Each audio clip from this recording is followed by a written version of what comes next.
Muy buenas tardes.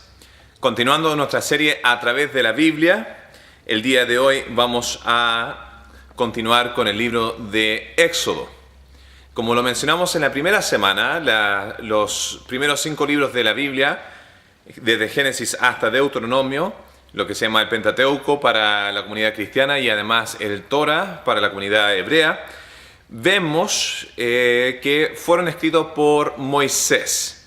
La semana pasada terminamos el episodio con los 4 personajes predominantes del libro de Génesis, los cuales eran Abraham, Isaac, Jacob y José. La semana anterior vimos los 4 eventos especiales y una introducción a lo que iba a ser la Biblia en general, pero los 4 eventos importantísimos del libro de Génesis, los cuales son la creación, la caída, el diluvio y la torre de Babel. Entonces, ahora vamos a continuar con el libro de Éxodo. Y el libro de Éxodo lo vamos a dividir en 3 etapas de la vida de Moisés. Para empezar, vemos lo que es la etapa original de su llamado, viendo lo que va a ser el contexto, lo que lleva a nuestro entendimiento de quién era Moisés, cuál fue el mundo en que él vivió, y la continuación de lo que había sido el libro de Génesis. La segunda etapa que vamos a estar viendo es la salida de Egipto en sí. Vamos a estar tocando los temas de las 10 plagas, etc. Y finalmente las cosas que pasan afuera de Egipto. Ahora eso va a ser en el desierto, en el Sinaí, en el Horeb. Entonces, 3 etapas. De nuevo, su llamado, la salida de Egipto y una vez afuera de Egipto. Entonces, vamos a comenzar con el primer episodio, lo cual es el llamado. Su contexto. Ya vemos en capítulo 1 que llegó a existir un nuevo faraón, pasaron años, llegó un nuevo faraón que no conocía el pueblo judío. ¿Se acuerdan que los hebreos, ya mejor dicho hebreos, no judíos, ya judíos son de la tribu de Judá, ya los hebreos habían entrado con José, los 11 demás hermanos, con José, con una comunidad de 70 familiares masculinos sin contar sus esposas, dentro de lo que era Egipto, y ahí murió José, murieron los patriarcas, murieron los padres de las tribus y empezaron a tener nuevas generaciones, 2, 3, 4 generaciones. Ahora, hay una discrepancia o hay una diferencia de opinión de cuántos años realmente ocurrieron entre lo que era José y Moisés, ¿ya? Algunos toman la postura que fueron 400 años, otros toman la postura que desde Abraham hasta José fueron 400 años. Ahora, no vamos a profundizarnos en ese periodo, sean 200, 400 años. Vamos a asumir que pasó un lapso largo de tiempo. Y cayó la opresión sobre los judíos. Empezó el tema de la esclavitud. Empezó a crecer de tal manera donde el faraón empezó a matar, ya a hacer un genocidio específico a los bebés masculinos. Y dentro de todo este episodio de este nuevo faraón, nació un bebé, ya, cuyo nombre se le puso después como Moisés, que fue puesto en las aguas, fue prácticamente rescatado de las aguas dentro de una canasta, conocemos la historia. La hija del faraón ve lo que estaba pasando con esta canasta, lo adopta y lo hace crecer en su hogar.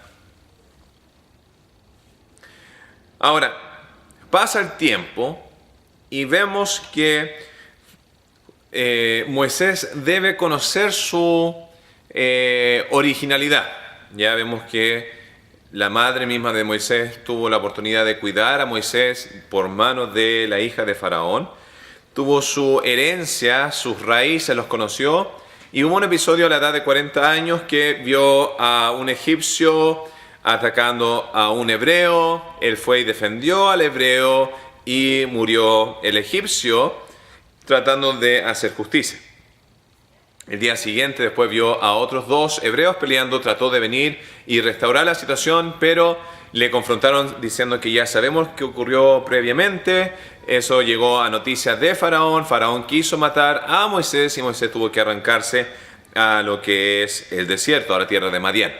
Ahí vemos su encuentro, encontró una esposa, su encuentro con Jetro, su suegro, se casa con la hija de Jetro, tienen 2 hijos, y ahí va a pasar 40 años más. Ahora, es fácil recordar el periodo de la vida de Moisés porque son 3 periodos de 40 años. Tenemos 40 años en el palacio, 40 años en el desierto, y después de esos 40 años tenemos su llamado para rescatar al pueblo judío ya a la edad de 80 años. Y lo va a estar haciendo por otros 40 años más hasta la edad de 120, según la Sagrada Escritura. Ahora, lo interesante e importante de lo que es el llamado, vemos que Moisés fue llamado estando en la región montañosa del Oreb. Esa era una región montañosa de más de 1,5 millas de largo, casi 2 kilómetros de largo, donde Sinaí era uno de los montañas, uno de los piques encima de esa región montañosa. Ahora, yo me profundicé un poquito para ver qué significaba la palabra Oreb, para ver si hay algo más profundo dentro de lo que dice la sencillez de la Escritura. Y Oreb significa en el lenguaje original seco, árido, desértico, muerto o desolado. Entonces esta era una área sin vida en esencia. Y nosotros conocemos la historia que Moisés, pasando por esa región con sus ovejas, ve el arbusto que estaba en llamas, pero no se consumía el árbol. Y de ahí Dios llama a Moisés y le dice: sácate los zapatos, se podrían decir las sandalias, si lo quieren contextualizar, y porque estás en tierra sagrada. Y ahí Dios le da su llamado. Dice: yo he visto, número 1, la aflicción de mi pueblo.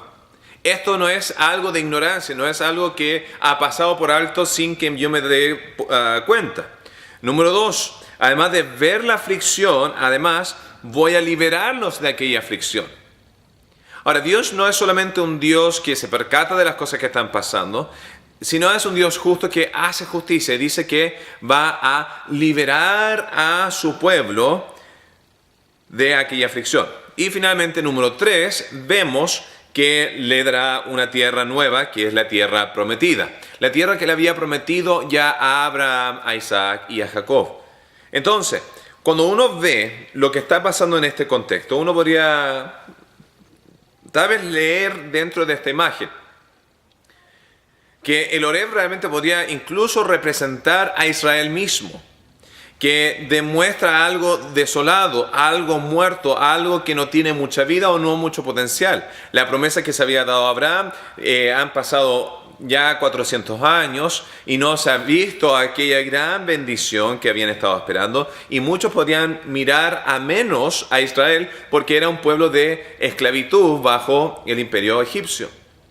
Entonces, Israel es aquella tierra desolada, pero Dios demuestra que hay vida dentro de esta tierra desolada, que es este arbusto de Moisés mismo, cuya presencia de Dios iba a estar dirigiendo sin consumir ni destruir. ¿Para qué? Para traer aquel mensaje que había dicho Dios, que Dios se percata de la aflicción, Dios va a liberar de la aflicción y Dios va a recompensar dando un nuevo territorio para aquella gente que Dios había prometido. Entonces ese es el primer episodio del llamado. El segundo punto en la narrativa de su salida es la historia de la salida del Éxodo, saliendo ya de Egipto. Entonces Dios llama a Moisés, Moisés va a la tierra de Egipto, se encuentra con Aarón, van donde Faraón y empiezan a tener estas manifestaciones para poder lograr la libertad de Israel. Hay un punto de unión bien interesante entre las 10 plagas que se ven acá en esta historia del Éxodo y lo que son los dioses egipcios. ¿Por qué? Una de las maneras que Faraón reaccionó o respondió a la petición de la liberación de Israel para poder ir y adorar a Dios en el desierto, a Dios Jehová, dijo: ¿quién es Jehová? Nunca lo he escuchado. No se compara con nuestros dioses. Entonces, lo que está haciendo Dios en este episodio en específico, demostrando a Egipto, es, número 1, yo soy el verdadero Dios. Número 2, yo estoy en control de cualquier de los elementos que ustedes piensen que sus dioses pueden controlar. Y número 3, yo voy a ganar. Y durante este episodio vamos a ver que Dios va a estar endureciendo el corazón de Faraón. Ahora, antes de entrar en ese punto de endurecer el corazón de Faraón, me gustaría recalcar aquellas 10 plagas. Número 1, tenemos la primera plaga donde Dios hace que el río, que muchos harían la conexión con el río Nilo, siendo el río predominante de Egipto, que se tornara en sangre. Ahora, ¿qué significa eso? ¿Ya? El Nilo era la fuente predominante del ingreso económico de Egipto.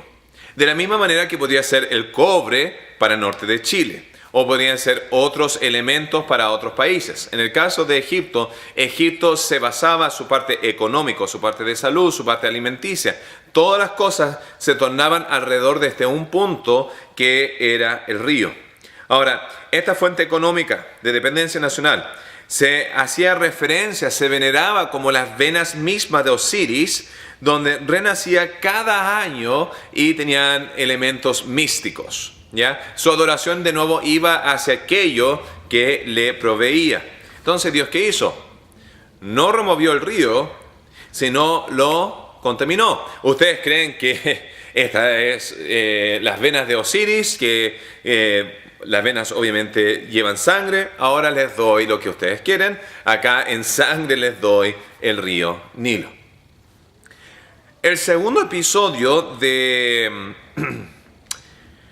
las plagas es el de las ranas. Ahora acá se ve representado la diosa Heket, la diosa de la fertilidad, que era con cuerpo humano, cabeza de rana. Y lo que significaba para ellos era que esta rana no se podía matar, se veneraba, porque a través de esta diosa se producían los bebés dentro de la nación de Egipto. Y esto es sumamente importante recalcar. ¿Por qué? Porque acabamos de ver un tiempo atrás que Faraón decidió tomar la función de Dios y remover y empezar a matar y a cortar de la línea real o de la línea especial que era la línea hebrea.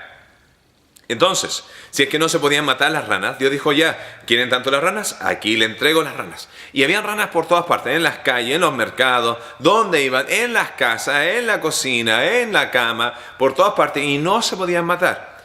Pero si eso no fuera lo suficientemente grotesco, cuando ya estas ranas murieron, hacían conglomeraciones, juntaban en pilas estas ranas muertas, trayendo realmente una desgracia a su supuesta veneración a esta diosa.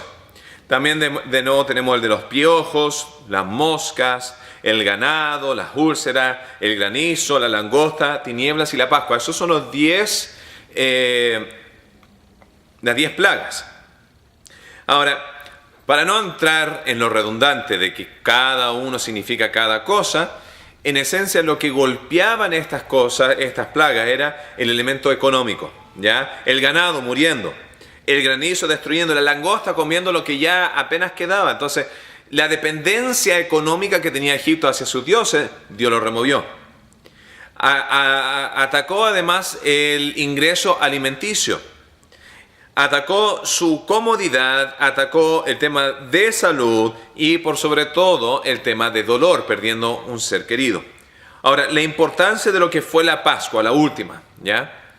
Cada uno, al principio la Escritura dice que Faraón endurecía a sí mismo su corazón y después eso se empieza a tornar de que Dios empezó a endurecer el corazón de Faraón. Ahora, no hay una contradicción acá. Y vamos a estar viendo eso en un ratito más.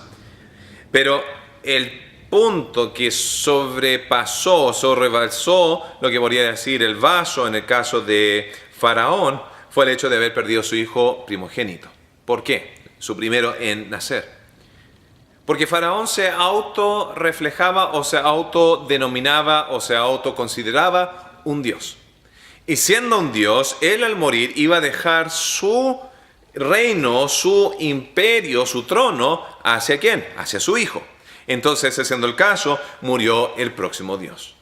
Cada cosa que Faraón tenía para establecer su vida, Dios atacó, Dios removió, Dios realmente trajo justicia sobre él. La importancia, que mató al próximo heredero de los egipcios. La Pascua, ¿qué representa? Número 1, una muerte sustituta a través de un cordero. Número 2, vemos en la Pascua, la señal de la sangre en el madero del pórtico de la entrada de cada casa. Y número 3, la palabra Pascua significa pasar por alto el juicio de Dios. Y vemos dentro de esos 3 elementos un paralelo con lo que fue Cristo, ¿ya? Cristo fue una muerte sustituta. Un cordero tuvo que morir para que el primogénito, que pertenecía ya a Jehová, pero para que el primogénito de los hebreos no muriera, hubo un sustituto entre ese primogénito y lo que fue este cordero. Vemos que la manera de demostrar eso fue a través de la sangre en los postes de la puerta. ¿Qué significa? Ya la sangre de Cristo en el madero también pasa por alto, por encima de nosotros.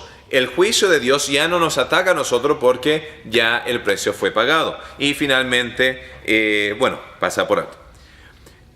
Ahora, la Pascua, en esta 10ª plaga, estaba en conexión con una institución que se iba a hacer, una celebración, una festividad, que era lo que iba a ser los panes sin levadura, lo cual representaba en el tiempo de los hebreos una salida abrupta y rápida, un escape que realmente no se vio venir, que fue casi, se podría decir, inmediata. No había manera de contrarrestarlo. ¿Y qué pasó con los hebreos? Ellos pusieron pan, no pusieron poner la levadura y no se fermentó.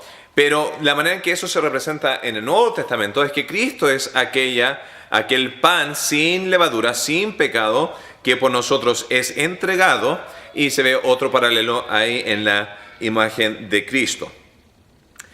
Lo que destacamos de los dioses es cuando viene el elemento de confianza. Toda confianza fuera de Dios no ganará. Jehová estaba desafiando a cada deidad, además de someterla debajo de sus pies. Hay un último punto aquí, en esto lo que es la salida de Egipto, cuando viene al tema del Éxodo. Y es el tema de quién endureció el corazón a Faraón. Porque según este texto, muchos podrían aludir al concepto de la predestinación, ya que es un concepto que habla el Nuevo Testamento, lo que es la predestinación, la elección, pero además se podría chocar con un elemento que es el libre albedrío, porque la pregunta es, ¿quién endureció el corazón de Faraón? Y si Dios endureció el corazón de Faraón, entonces Faraón no tenía una libertad, sino era simplemente un peón dentro de toda esta estructura cósmica que Dios está haciendo como historia. Además, si vemos este elemento de que Dios fue el que endureció el corazón a Faraón, entonces Dios es un Dios injusto al hacerlo esto, porque Faraón no tenía una libertad de tomar aquella decisión. Y además podemos ver dentro de esta discusión cómo esto podría afectarnos el día de hoy, nuestra postura acerca de lo que es teología. ¿Y a qué me refiero por teología? ¿Es salvación algo que es plenamente entregado por Dios, ya, que es un concepto que algunos conocen como monergismo, o es salvación algo que se da a través de Dios, pero el hombre tiene la libertad de elegir o no, ya libre albedrío, y esto se llama sinergismo? Ya no tan importante en este momento desarrollarlo, ya que el estudio es sobre Egipto y el Éxodo, y no necesariamente en lo que es calvinismo, arminianismo y otros conceptos de aquella índole. Pero para comenzar, cosas que hay que recordar cuando vemos esta historia. Tenemos que ver para comenzar esta historia que Faraón no era un hombre bueno o una persona inocente. Ya hemos visto que fue una persona que directamente o tal vez indirectamente mató a los niños hace 80 años atrás. Lo más probable es que este no es el mismo Faraón que mató a los hijos de Moisés, ya que hay una diferencia de 80 años y eso le daría una edad demasiado avanzada. Pero sí llega con la misma línea, y hemos visto en ocasiones donde el juicio de Dios llega, tal vez no en esta generación, pero a veces llega en la segunda o la tercera generación. Entonces acá estamos viendo que el hijo, o incluso podría ser nieto, sobrino, o la próxima persona en la línea del faraón que mató a los hijos de los hebreos, finalmente está siendo juzgado a través de este endurecimiento. Número 2. Si Dios endureció para darle el juicio contra la descendencia, o sea, contra aquellos que atacaron la descendencia de Abraham. Esto no hace malo Dios, sino habla acerca de que su justicia fue dilatada, fue postergada. Los hebreos pudieron ver finalmente el poder de Dios. Y yo creo que muchas de las razones por qué hubieron las 10 plagas no era un castigo esencialmente contra Egipto, sino tanto una manifestación para los hebreos, para tener confianza una vez que salieran de su tierra. Ahora, ¿cómo esto puede afectarnos de manera teológica con respecto al tema de la salvación? Para empezar, vemos que la historia de Faraón no tiene nada que ver con lo que es la salvación. Dios es soberano, Dios sabe lo que está pasando, Dios pone personas según su libertad para poder orquestar, terminar la última palabra que Dios tiene para su obra. Ahora, el problema es que el endurecer no ocurrió en un vacío moral. Este era un individuo malo, era una persona que ya merecía ser juzgada. Y bueno, cuanto corto, yo creo que lo que podríamos resumir como este tema del endurecimiento del corazón de Faraón es que Dios ayudó o empujó, simplemente empujó, que Faraón se autoendurecería el corazón a través de su propia voluntad. Pero poniendo eso de lado, vemos las 10 plagas. Esto es solamente una presentación de lo que significa el libro de Egipto. Ahora, una vez afuera, ya saliendo de la tierra de Egipto y entrando en lo que va a ser la peregrinación, se podría decir, o el éxodo hacia la tierra de Canaán, vemos diferentes episodios. Los primeros 4 episodios que vemos también tienen una significancia bien parecido a lo que fue el ministerio de Cristo. Comenzamos primeramente con el Mar Rojo partiéndose en 2. Ahora sabemos que el pueblo hebreo salió. Faraón los dejó salir, pero pronto él decidió que no le gustó la decisión y vino tras ellos, ¿ya? Vino en furia, vino en ira, vino para destruir. Y Moisés, obedeciendo el plan de Dios, rescatando al pueblo de Dios, llegó a un límite de poder seguir adelante. Estaba el Mar Rojo. Y sabemos que la historia de Moisés puso la vara encima del mar a través de la instrucción de Dios. El mar se partió en 2, el pueblo pasó, el enemigo vino detrás, el mar se cerró y mató al enemigo. Ahora, la significancia del Mar Rojo es la siguiente. Vemos la liberación de esclavitud por el rompimiento del obstáculo de su libertad. Ahora, cuando viene la historia de Cristo, Cristo vino para poder liberar el pueblo de Dios de lo que eran las arras de pecado a causa de lo que era la ley y por consecuencia el Hades o el infierno. Vemos que Cristo rompió esa barrera a través de la cruz. Incluso cuando Cristo murió, vemos que el velo del templo entre el lugar santísimo y el lugar santo fueron divididos en 2, fue partido y así el acceso hacia el Padre fue logrado a través de la muerte de Cristo. Y esa es la ilustración del Mar Rojo. Se rompió la división, se rompió el último obstáculo, que no era el mar, sino era el faraón y la opresión y la esclavitud que tenía, y finalmente fueron librados. Entonces ese es el obstáculo, ya que vemos de nuevo la muerte, la ley y el pecado, todos esos elementos que Cristo fue victorioso sobre todo ello, nos hizo ahora el acceso y la entrada hacia el Padre. Eso nos lleva al segundo episodio, que era el episodio que ocurrió 3 días después. ¿Ya? Interesante que Cristo murió un día y al tercer día resucitó. Pero en el tercer día llegan a un lugar, a unas fuentes de aguas amargas, y el pueblo tenía sed.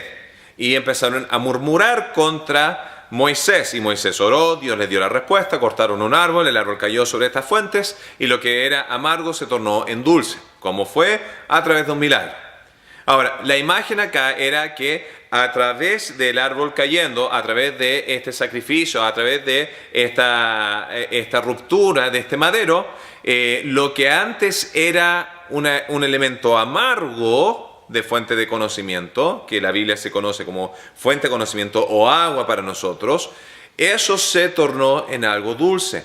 Al tercer día de la muerte de Cristo, ya no sé si están viendo el paralelo, al tercer día de la muerte de Cristo, lo que antes había sido amargo, porque en la Biblia, el Antiguo Testamento, nos da mucha esperanza, muchas promesas, no obstante vivían en amargura de no tener acceso al Padre después de la muerte de Cristo. Después de que el árbol fue cortado, ya esa fuente ahora se tornó en algo dulce.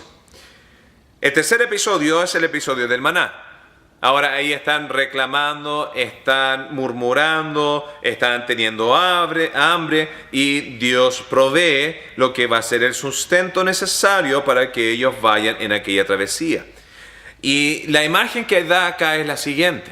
El maná que Dios entregó era lo justo y lo necesario para cada día.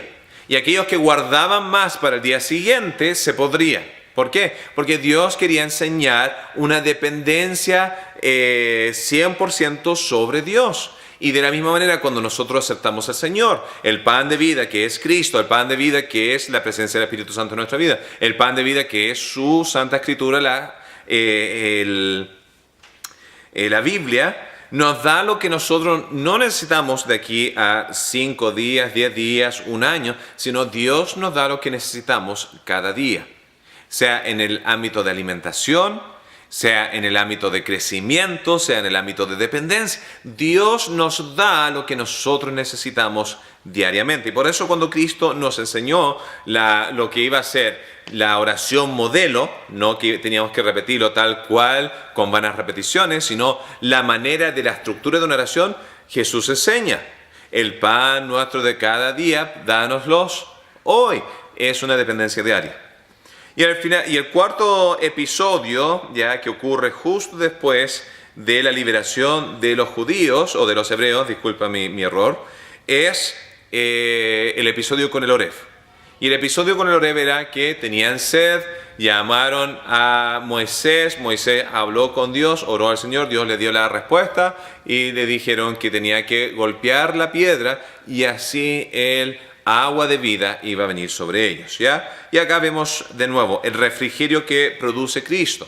Jesús habló en Juan 6, ¿ya? Que el que tiene hambre y sed de mí no lo tendrán más. Juan 4, Jesús habla de que Él es aquella fuente de agua viva, que viene a Él no tendrá sed jamás.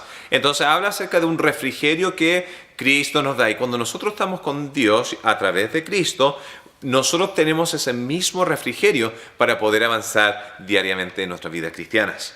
Entonces, eso nos lleva al encuentro en el Sinaí. Y ahí tenemos los 40 días de oración, 40 días donde Dios está hablando. Durante ese periodo en que estaba en el monte, el pueblo se desvió, se distrajo, entró en pecado, se olvidaron de Dios mientras Dios estaba dando la ley. Y es interesante que Dios dio la ley 2 veces. La primera fue rota y la segunda permaneció. De nuevo, vemos el antiguo y nuevo pacto.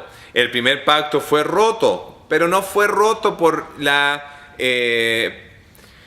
porque el hombre no la pudo cumplir, sino Cristo la cumplió y fue deshecha. No necesariamente deshecha, sino fue cumplida, ¿ya? Pero ahora estamos en esta segunda ley, la ley de la gracia, la cual perdura.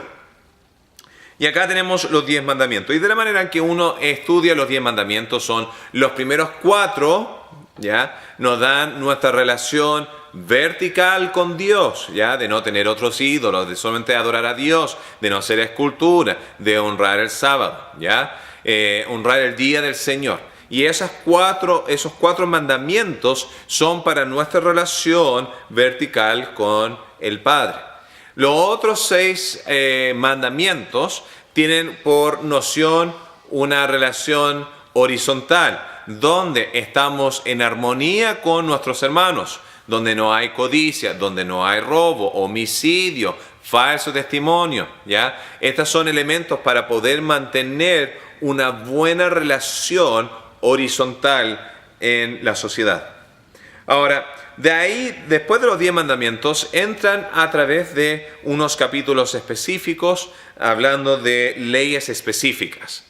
Y es interesante que lo primero que comienza después de nuestra relación vertical y horizontal, empieza a dar leyes acerca de qué cosa, de la esclavitud. ¿Para qué? Para que no haya el mismo abuso que ellos vivieron durante el periodo de su esclavitud en Egipto. Que no se olviden de sus raíces. Y es un punto importante para nosotros destacar esto, porque muchas veces nosotros como creyentes, nosotros como cristianos, empezamos a progresar en nuestro caminar espiritual y nos olvidamos de nuestro origen. Y cuando nos olvidamos de quiénes éramos y de nuestro origen, empezamos a ser más apáticos, más duros, más insensibles para aquellos que están en aquella misma etapa. Y empezamos a ser negligentes con el tema de misericordia y compasión. Y al punto donde empezamos a perder nuestra noción de compartir nuestra fe. Entonces, tenemos el episodio con los 10 mandamientos, después los esclavos. Después, el capítulo que sigue, que sería el capítulo 22, habla leyes acerca de la violencia. Y ahí está hablando de cómo mantener la civilización. Después habla acerca de la restitución. Si tú eres negligente con las posesiones, propiedades de alguien ajeno, eso empieza a irrumpir y a romper lo que es la conectividad y el mutuo trabajo en lo que es sociedad. Se pierde el respeto, se pierde el cuidado. Y eso a nosotros nos debería igual estar afectando el día de hoy, porque vivimos en sociedades y culturas donde ya somos apáticos, ya no nos importa el bienestar de nuestro prójimo. ¿Y qué hacemos? Nos concentramos nosotros. Voy a robar a expensas del daño que puedo hacer. Voy a mentir a expensas de lo que voy a hacer daño al resto. Voy a aprovecharme del sistema. Voy a abusar del sistema porque no me importa el resto. Y eso es lo que realmente hace mucho daño en el mundo occidental. No hay una unión. ¿Ya? Y acá no estoy hablando de la diferencia entre lo que es capitalismo y lo que es comunismo y la idea de cómo arreglar la sociedad, sino lo que estoy hablando es una empatía, una colectividad, una unión, que somos parte de una civilización. Luego avanza con leyes humanitarias y después avanza con 3 de las 7 festividades anuales que iban a estar presenciando y haciendo los judíos, ya lo cual iban a ser los panes sin levadura, que están en conexión con lo que es la Pascua. Luego la fiesta de los primeros frutos, ya que cuando uno ve esa festividad cayó el día domingo cuando Cristo resucitó. Los primeros frutos, ¿quién fue aquel primer fruto? Fue Cristo. Cristo fue aquel primer fruto de resurrección de lo que iba a ser los creyentes, la iglesia de Cristo, ¿ya? De nuevo, cuando hablamos de la iglesia que Dios va a estar resucitando, los creyentes, no es un edificio, no es una denominación, no es una conglomeración, no es asistir a una religión que te va a salvar, sino es tu relación personal con Cristo y que Cristo a ti personalmente te haya salvado. Además, la tercera festividad, y esto todos tienen que ver con el tema de agricultura, la tercera festividad es el de las cosechas o los frutos tardíos, y eso es la festividad de Pentecostés. Ahora, voy a regresar un poquito que me salté un pequeño punto del capítulo 17 al 19. Antes de todas estas leyes y después de las 4 manifestaciones que tenían corroboración con lo que es Cristo y su ministerio, hubieron 3 enseñanzas, 3 episodios importantes entre capítulos 18 y 19 que nos dan realmente una enseñanza bien profunda, bien importante de lo que es trabajo en equipo y lo que es liderazgo.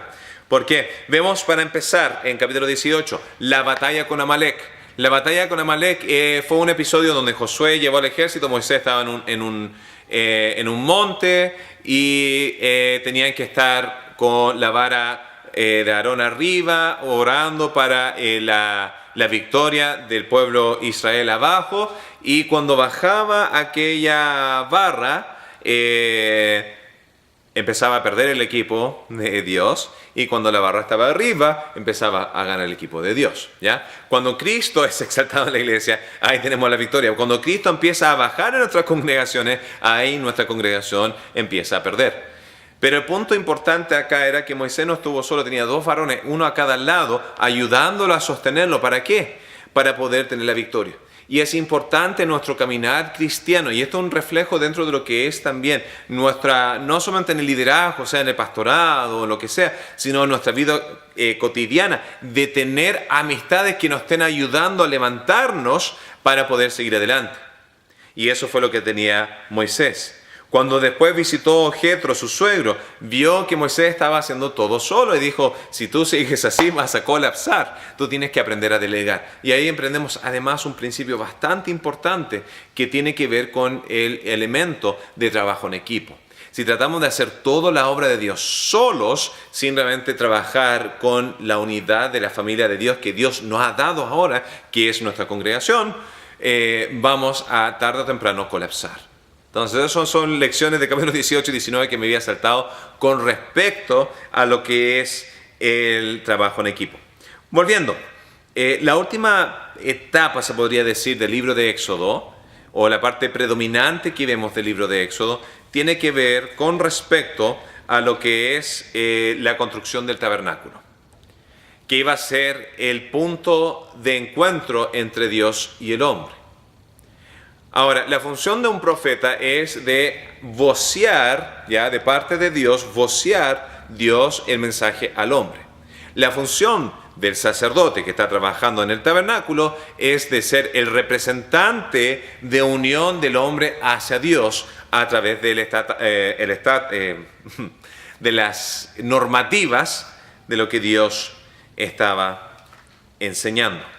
Ahora, vemos en el tabernáculo 3 lugares físicos con 3 funciones específicas. Entonces tenemos lo que es el atrio. El atrio, cuando se habla del atrio, es el patio de afuera. Es el área físico fuera de la carpa o el tabernáculo donde Dios estaba. Y ahí habían 2 elementos importantes, que era el altar de bronce, donde se ofrecían los sacrificios diarios, ¿ya? Este era del elemento individual del hombre tratando de llegar a Dios.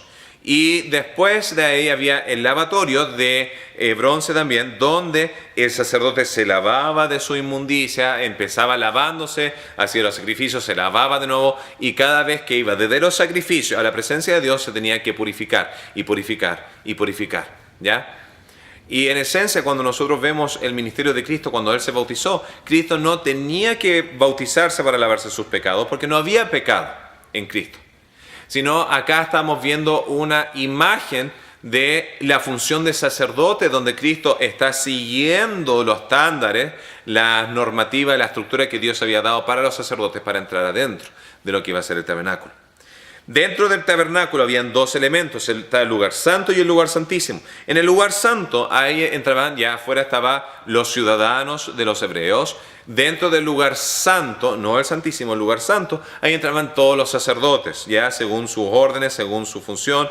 Y habían 3 muebles importantes. Estaba la mesa con los panes, ¿ya? Y ahí la mesa de los panes representaba la provisión y la comunión entre Dios y el hombre, donde entraban en esta coinonía, entraban en esta unión, entraban en esta cena, se podría decir, y compartían. Y el tabernáculo representaba el momento donde Dios compartía con el hombre. También tenemos el candelabro, que representaba la dirección de Dios, la luz de información, la directiva de Dios hacia aquellas cosas, direcciones que era necesario para Israel. Una ilustración viva de lo que es Cristo también en nosotros, ¿ya? Jesús dice que Él es la luz del mundo, ¿ya? El que anda en Él no se va a perder, sino que encontrará la dirección de Dios. Además vemos el altar de incienso, y el altar de incienso ya representa el punto entre el lugar santo y el lugar santísimo. Son las oraciones, son las peticiones. Fue justo al lado de este altar donde el ángel se apareció a Zacarías, padre de Juan el Bautista, para darle las instrucciones de lo que estaban representando las oraciones del pueblo hacia Dios. Y Dios finalmente, escuchando la voz del pacto que había prometido al pueblo de Dios.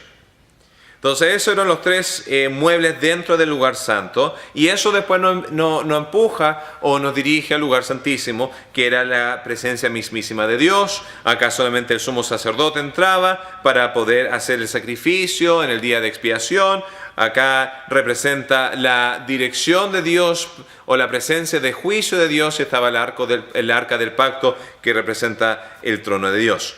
Ahora, para la construcción del tabernáculo se necesitó, número uno, un plano divino, ya que era Dios le dio a Moisés, así se hace cada una de las cosas.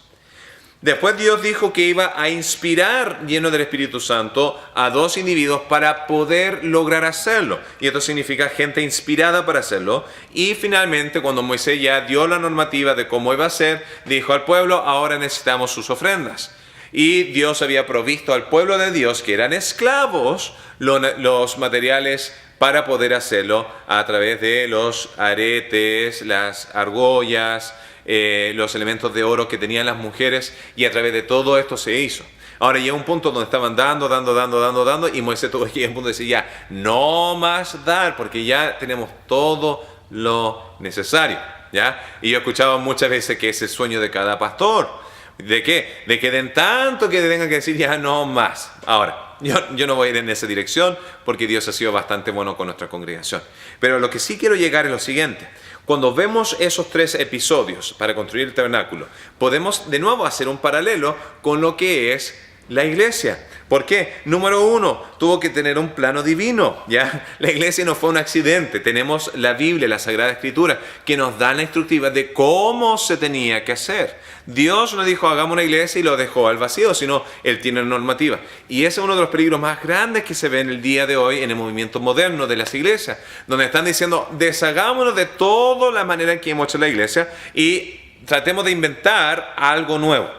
Ahora, yo no promuevo que tenemos que ser tradicionalistas, gente que viva en el pasado, pero hay que tener un cuidado de tratar de inventar el concepto de la iglesia fuera de los principios y la enseñanza filosófica que Dios nos entregó, las normativas, de nuevo no ocupo la palabra normativa como 1000 veces en esta enseñanza, pero el patrón necesario para ser la iglesia. Entonces tenemos el plano divino. Además, número 2, gente inspirada con el Espíritu Santo. Y ahí tenemos nosotros los primeros apóstoles, tenemos aquellos que escribieron la Biblia, tenemos la iglesia el día de hoy, gente que ha sido dirigida a través de la presencia del Espíritu Santo. Ya nosotros, aunque seamos bautistas, nosotros no negamos el hecho de que Dios esté ocupando y obrando y dirigiendo a través del Espíritu Santo. El Espíritu Santo está en vivo el día de hoy, que lo fue hace 2000 años atrás.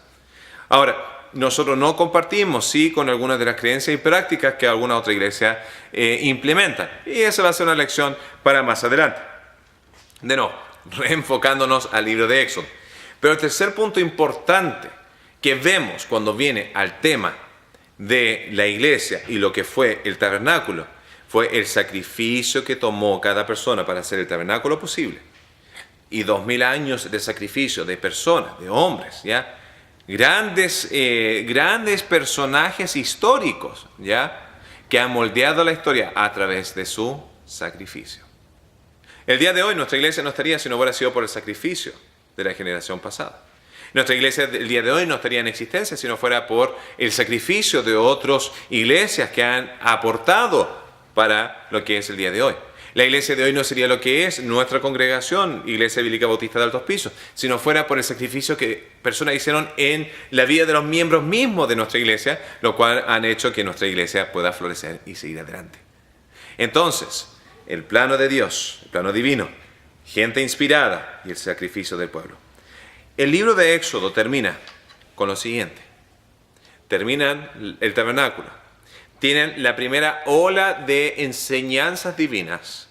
Tenemos la historia y el recordatorio de todo lo que hizo Dios posible para llevar al pueblo de Dios, de lo que había terminado el libro de Génesis con José y los 70, entrando en Egipto, ahora saliendo finalmente libres. Y ahora la presencia de Dios entra en el tabernáculo, lo llena y nos enseña la presencia de Dios. Si hay una palabra que describiría el libro de Éxodo, sería la presencia de Dios. pero que haya sido de gran provecho, de crecimiento, y si no crecimiento, por lo menos recordatorio de lo que es el libro de Éxodo. Que el Señor les bendiga.